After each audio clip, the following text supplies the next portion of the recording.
Hello and welcome back to our channel. So today in this video we will be discussing about how you can pay with cash in Doordash.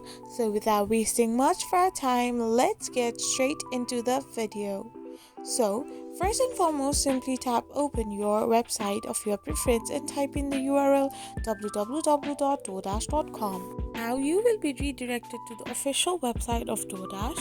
So simply tap in any of the menus or items you want to select, and once you have selected the items that you want to add to your cart, simply tap on it.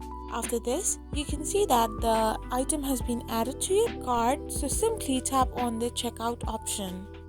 After you hit the checkout option, you will end up in this kind of interface where you can see that different payment details has been mentioned, however cash has not been mentioned. If you select a restaurant where cash has been mentioned, you can pay with cash in those kind of restaurants. I hope you found this video helpful, so don't forget to hit that subscribe button and do give us a thumbs up. We will be back again with these informative videos.